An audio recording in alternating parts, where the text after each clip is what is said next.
रात के अंधेरे में होता तो कोई बड़ी बात नहीं, दिन के उजाले में मेरा घर लुटा रहा है, मेरा दुकान जल रहा है, मस्जिद तोड़ी जा रही है, मदरसा मेरा जिजिया मदरसा 115-16 साल से ज़्यादा का मदरसा है। अब उस वक्त की बुनियादी किताबें हैं वहाँ, दीनी किताबें मेरी है, सारे किताबों को जला दिया गया, सारे मदरसे के फर्नीचर को जला दिया गया, सब कुछ तोड़ दिया गया। या तो फिर मिली भगत थी, बजरंग दल से डरते हैं, या BSS से लोग डर रहे हैं, या नरेंद्र मोदी के ग्रुप के लोग थे। ये कुछ समझ में नहीं आया किस तरह से नंगा नाच दीन में हो रहा। मिली भगत एक पहाड़ पूरा की वैन थी जिस पर बड़ा ट्रक था, उसी पर सारा असलहा और सारा पत्थर, जबकि एक दिन पहले रोड पर की सफाई हो गई थी, कोई पत्थर नहीं था, फिर इतना ईंट पत्थर कहां से आया। कांटेक्ट करने का ये है कि साहब हमारे तरफ से कोई रिवर्स होता तो बताते, आपके एक आध मकान उनका जला है, एक आध दुकान उनकी जली है, ऐसा कोई बात नहीं है। सारी प्रॉपर्टी मेरी बर्बाद हुई, मेरे कौम की बर्बाद हुई, मेरे अल्लाह का घर बर्बाद हुआ। तलवार जब चलाया, पकड़ने की कोशिश किया तो यहाँ लगा, चिचराया, यहाँ से फिर हुआ तो यहाँ ईंटा एक चला दिया, जो ईंटा लगा, दूसरा तलवार जो चलाया तो यहाँ लगा, फिर भी हम कोशिश संभलने के लिए कहा है। नतीजा यह है कि उसके बाद तो जो बार आने लगा, ये सब जो निशानी है इसको देखा जाए, और ये है, आप पीठ दिखाएंगे तो आपको आ रही है। नतीजा यह है कि हम लोग रिवॉल्ट नहीं हुए, नतीजा ये सामने है। मेरे जिस जगह पर हम बैठे तो उससे मुश्किल से 10 कदम की दूरी पर एक नील कमल फर्नीचर है, जिसका नीचे से ऊपर तक शीशे का बिल्डिंग है, बहुत बड़ी बिल्डिंग है। एक ठो रोड़ा भी हमारे बच्चों ने, हमारा लड़का हमारे तरफ से नहीं चलाया। ये अंजुमन की एक हिदायत थी पहले से हम लोगों ने मस्जिद में भी ऐलान किया था कि साहब जो है ऐसा कोई बच्चा मेरा नहीं निकलेगा, मेरी औरतें नहीं निकलेगी।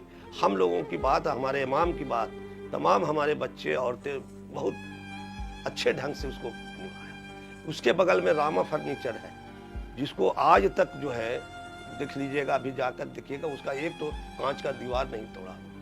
मेरा एक होटल है सिटी पैलेस, जो जदयू के एक्टिव मेंबर है, उनका शीशे का दीवार कांच टूट रहा है। उसके बगल में जो है कृष्णा पैलेस है, साईं पैलेस है, एक तो कांच नहीं टूटा है। अब कितना सब्र हम बांधे हैं, हम अपने बच्चों को कितना रोकें। कत्ल भी हो रहे हैं, जिस्म भी मारा जा रहा है, धन भी लुटा रहा है, आग लगाया जा रहा है, और हम अपने बच्चों को कंट्रोल करें, बच्चा रुक जाओ, बाबू रुक जाओ, भैया रुक जाओ। उससे जरा सा आगे बढ़िएगा, मुरारपुर थाना है लहरी, उसमें एक स्टेशनरी की दुकान थी अनवर बाबू का, जलाकर बिल्कुल राख कर दिया। उससे 10 कदम आगे बढ़िएगा तो शाही मस्जिद है, बहुत बड़ी मस्जिद, 5 अंडे की मस्जिद, यहाँ कोई नहीं है उससे बड़ी। वहाँ मेरे इमाम मुअज्जिन, उसके भी सेक्रेटरी हम ही हैं, उस मस्जिद के देख रेख करने वाले भी सेक्रेटरी हम ही हैं। और वहाँ जाकर अंदर हेल के झंडा बांधना है, गाई करना है, वहाँ मना किया। उसमें मेरा एक बच्चा जो है ये भी मौजूद था। असर की नमाज के बाद मगरिब की नमाज में जाने वाले जो लोग थे बेचारे 25-30 आदमी को सबको ढेलाते ठोकर मारा गया।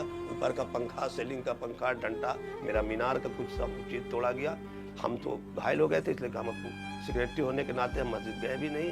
इमाम साहब से बातें हुई और तब इमाम साहब को और बच्चों लोगों को सबको पुलिस के जरिए फिर निकाल के हम अपने मोहल्ले में लाया।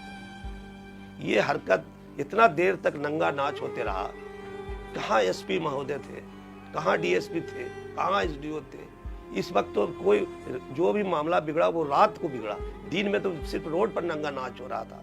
प्रशासन की तमाम फोर्सें कहाँ थी, ये समझ में नहीं आया। क्या बात था, क्या चाहते थे लोग, प्रशासन क्या चाहती थी, एडमिनिस्ट्रेशन का क्या रवैया था, ये बहुत दूरभाष लगता है। या तो फिर मिली भगत थी, बजरंग दल से डरते हैं, या BSS से लोग डर रहे हैं, या नरेंद्र मोदी के ग्रुप के लोग थे। ये कुछ समझ में नहीं आया किस तरह से नंगा नाच दीन में हो रहा है। रात के अंधेरे में होता तो कोई बड़ी बात नहीं, दिन के उजाले में मेरा घर लुटा रहा है, मेरा दुकान जल रहा है, मस्जिद तोड़ी जा रही है, मदरसा मेरा जिजिया मदरसा 115-16 साल से ज़्यादा का मदरसा है। अब उस वक्त की बुनियादी किताबें हैं वहाँ, दीनी किताबें मेरी है, सारे किताबों को जला दिया गया, सारे मदरसे के फर्नीचर को जला दिया गया, सब कुछ तोड़ दिया गया। अब सरकार क्या करती है, क्या एक्शन लेती है, ये तो अब बिहार सरकार जो हमारा है, इससे हमारी डिमांड है इसकी सही जांच कराया जाए, CBI से, CID से जांच करावे। इस तरह का मिली भगत एक पहाड़ पूरा की वैन थी जिस पर बड़ा ट्रक था, उसी पर सारा असलहा और सारा पत्थर, जबकि एक दिन पहले रोड पर की सफाई हो गई थी, कोई पत्थर नहीं था, फिर इतना ईंट पत्थर कहाँ से आया। कांटेक्ट करने का ये है कि साहब हमारे तरफ से कोई रिवर्स होता तो बताते, आपके एक आध मकान उनका जला है, एक आध दुकान उनकी जली है, ऐसा कोई बात नहीं है। सारी प्रॉपर्टी मेरी बर्बाद हुई है, मेरी कौम की बर्बाद हुई, मेरे अल्लाह का घर बर्बाद हुआ।